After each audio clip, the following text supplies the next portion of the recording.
Prenez un instant pour savourer l'instant et réfléchir à la véritable signification de cette histoire.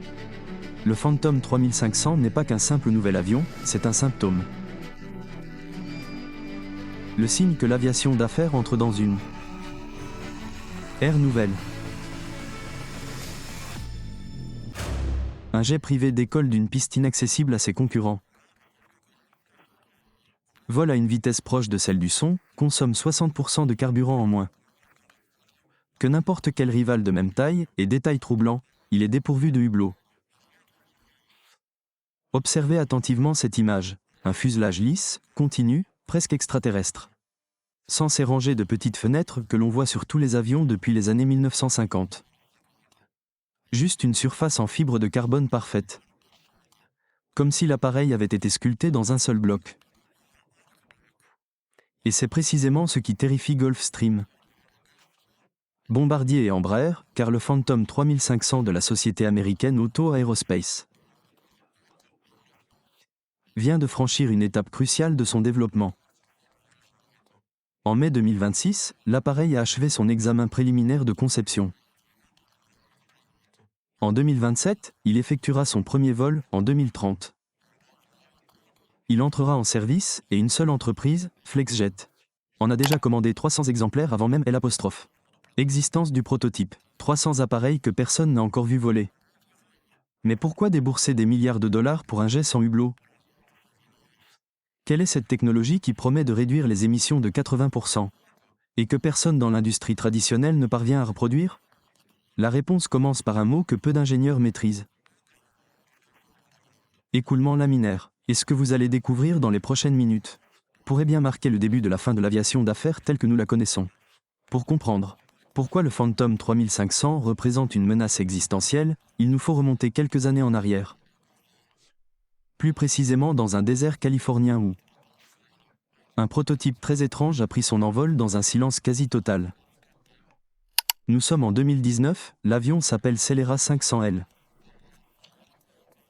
Son allure, celle d'une balle ailée, a suscité la controverse parmi les ingénieurs du secteur qui y voient une forme saugrenue. Eurospace, quant à elle, y voit une révolution. Ce profil arrondi et allongé, sans angle vif, n'est pas un simple choix esthétique, mais le fruit de mathématiques appliquées. Chaque millimètre de ce fuselage a été calculé pour réaliser ce que les constructeurs traditionnels considéraient comme quasi impossible. Maintenir un écoulement d'air régulier et continu, sans turbulence. Ce phénomène porte un nom. L'écoulement laminaire. Dans un avion conventionnel, l'air qui frappe le fuselage crée de petits tourbillons invisibles qui freinent l'appareil. C'est comme ramer à contre-courant. Pour vaincre cette résistance, l'avion consomme énormément de carburant. C'est pourquoi un jet privé consomme en moyenne des milliers de litres pour un seul vol transcontinental. Tandis que le Celera en consomme 500. Il a démontré un fait troublant pour la concurrence. Lors d'essais réels, il a enregistré des indices de traînée jusqu'à 59% inférieurs à ceux des jets comparables. Ici, retenez bien ce détail. Ce chiffre ne provient pas d'une simulation informatique. Il a été mesuré en vol par un véritable avion. C'est à ce moment précis que l'industrie a compris qu'Auto Aerospace n'était plus une start-up excentrique, mais une véritable menace, car doubler l'efficacité aérodynamique d'un appareil, ce n'est pas seulement économiser du carburant. C'est redéfinir les règles du jeu, coût horaire de vol, autonomie, capacité d'atterrissage sur piste courte, émissions de carbone. Tout change, et c'est là que l'histoire a pris un tournant inattendu. Auton souhaitait commercialiser le Celera. Au lieu de cela, l'entreprise a appliqué tout ce savoir-faire, tout cet avantage aérodynamique, à un avion plus grand. Un jet d'affaires capable de transporter 9 cadres dirigeants. Dans un confort de première classe, avec une autonomie de 4000 milles nautiques. De quoi concurrencer directement Bombardier, Embraer et Gulfstream sur leur propre terrain. Ce projet, baptisé Phantom 3500, soulève une question cruciale. Si cette technologie est fonctionnelle depuis 2019, pourquoi aucun géant de l'aéronautique ne l'a-t-il développée ? N'hésitez pas à partager votre avis dans les commentaires, la réponse vous surprendra. Mais personne n'aurait pu prédire les sacrifices considérables qu'Otto devrait consentir pour la rendre pleinement opérationnelle. Lorsque les ingénieurs d'Otto Aerospace ont commencé à concevoir le Phantom 3500, ils se sont heurtés à un problème qui semblait insoluble. L'écoulement laminaire est comparable à une plume sur l'eau. La moindre perturbation, aussi infime soit-elle, détruit cet effet en quelques millisecondes. Un rivet mal aligné, un joint plus épais que la normale. Une irrégularité de 5 mm dans la peinture. Tout ce qui crée une discontinuité, même minime, modifie l'écoulement de l'air. En lissant les tourbillons chaotiques, l'avion retrouve les caractéristiques aérodynamiques d'un appareil classique. Voyez maintenant la suite. Les ingénieurs ont examiné les plans préliminaires et ont fait une découverte capitale. Les hublots étaient la source du problème. Ces petits hublots ronds, symboles de l'aviation d'affaires depuis les années 1960, constituaient précisément le type de discontinuité qui détruisait l'écoulement laminaire. Chaque hublot engendrait des micro-turbulences. Chacune des 20 ou 30 fenêtres d'une cabine classique réduisait l'efficacité et l'aérodynamisme qui rendaient le projet économiquement viable. C'est là que les choses deviennent intéressantes. L'équipe avait deux options. La première consistait à conserver les hublots et à perdre une bonne partie de son avantage concurrentiel. Le Phantom ne serait alors qu'un jet de plus. Peut-être un peu plus efficient, mais sans rien de révolutionnaire. La seconde option était impensable, les supprimer. À n'importe quelle autre époque de l'histoire de l'aviation. Une telle proposition, avec tous ces hublots dans la cabine passager, aurait été rejetée d'emblée. Les hublots sont un luxe, un repère visuel, une question de psychologie. Un passager qui débourse des dizaines de millions de dollars veut voir le ciel. Les nuages, le monde qui défile en dessous. Mais Otto Aerospace a fait un pari, et ce pari a tout changé. Ils ont proposé de remplacer chaque hublot par un écran numérique. Des écrans OLED haute définition, reliés à des caméras stratégiquement positionnées sur le fuselage. Permettraient aux passagers de toujours voir le ciel, certes, mais avec une résolution incroyablement supérieure, sans reflet. Sans la limitation d'une fenêtre de 30 cm. Sur des écrans occupant des parois entières de la cabine. De plus, grâce à la nature numérique des écrans, les passagers pourraient choisir ce qu'ils verraient. Troquer l'océan contre la forêt amazonienne. Le bleu du ciel contre un coucher de soleil artificiel. Voir tout éteindre et dormir dans l'obscurité totale. Une possibilité qu'aucun jet traditionnel ne peut offrir. Ce fut le point de non-retour pour le projet. Dès lors, le Phantom 3500 cessa d'être un avion amélioré pour devenir un appareil radicalement différent de tout ce qui existait auparavant. L'ensemble du fuselage fut repensé en composite de fibres de carbone, créant des surfaces aussi lisses que du verre poli, sans joint apparent, sans rivet apparent. Sans la moindre imperfection susceptible de perturber l'écoulement laminaire. Et voici ce que personne ne vous dit.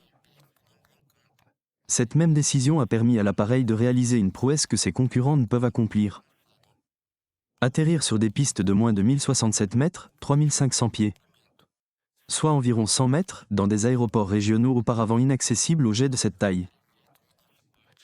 Ces pistes deviennent désormais des destinations viables. Bombardier, Gulfstream. Embraer ne peuvent pas s'y poser, mais le Phantom, lui, le peut.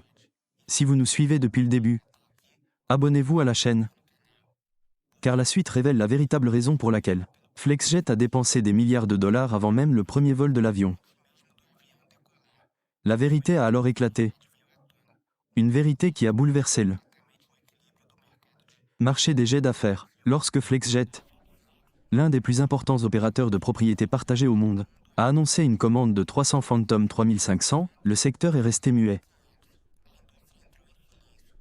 Cette commande, d'une valeur de plusieurs milliards de dollars, est non seulement importante, mais elle représente l'un des plus gros contrats de l'histoire pour un avion d'affaires qui n'a même pas encore volé.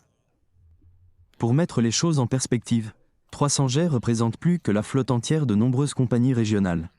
C'est un pari risqué, frôlant le suicide commercial, à moins que les chiffres ne soient justifiés. Ce qui est le cas.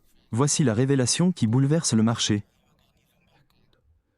Un jet d'affaires de taille moyenne, dans la catégorie où le Phantom 3500 sera en concurrence. consomme entre 2 et 2500 litres de carburant par heure de vol. Sur un trajet transcontinental de 5 heures. Cela représente plus de 10 000 litres de kérosène aviation. Consommer autant de carburant en un seul voyage alourdit considérablement les coûts d'exploitation et l'impact environnemental est encore plus grave. Le Phantom promet d'effectuer le même trajet en consommant 60% de carburant en moins. Un instant sur ce chiffre, 60%, pas 2%. Pas 10%, pas un gain marginal. C'est plus de la moitié du carburant économisé, ce qui représente une réduction de 80% des émissions de carbone par rapport à un appareil équivalent. Pour tout opérateur effectuant des milliers d'heures de vol par an, il ne s'agit pas d'une simple amélioration. Il s'agit d'une refonte complète de la structure des coûts, et c'est là que réside le véritable enjeu. Flexjet n'a pas acheté 300 avions en se laissant séduire par le marketing d'Auto Aerospace. Elle les a achetés après avoir fait ses calculs et constaté un problème préoccupant. Le Phantom 3500 affichera un coût horaire si bas que la concurrence ne pourra pas suivre. Les clients se tourneront vers d'autres solutions. Les flottes traditionnelles vieilliront plus vite. Et tout le segment des jets de taille moyenne sera contraint de se réinventer. Mais ce n'est pas tout. Vous vous souvenez de cette capacité ? Bien qu'il existe plus de 5 fois plus d'aéroports à piste courte dans le monde que d'aéroports capables d'accueillir des jets d'affaires traditionnels. Le Phantom ne se contente pas de concurrencer le même marché. Il l'élargit considérablement. Imaginez un cadre à Sao Paulo devant se rendre dans une ville de l'intérieur du Mato Grosso. Aujourd'hui, il doit atterrir à Cuiabá puis conduire pendant 3 heures à bord du Phantom.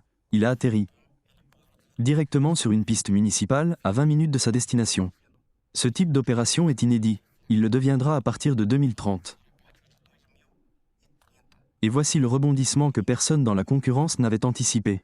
Auto Aerospace construit déjà une nouvelle usine à Jacksonville, en Floride, près de l'aéroport Cecil, spécialement conçu pour augmenter sa production. Il ne s'agit pas d'une start-up installée dans un hangar de fortune, mais d'une véritable usine. Produire des centaines d'avions par an ? La question qui se pose est simple et troublante. Comment une entreprise qui n'existait même pas il y a 15 ans a-t-elle réussi ? Là où des géants centenaires comme Gulfstream et Bombardier ont échoué ? La réponse est aussi la morale de cette histoire. Les grandes industries établies n'innovent pas radicalement. Elles protègent leurs acquis, les optimisent, les améliorent de 5% ici, de 3% là, mais la rupture, la véritable percée technologique.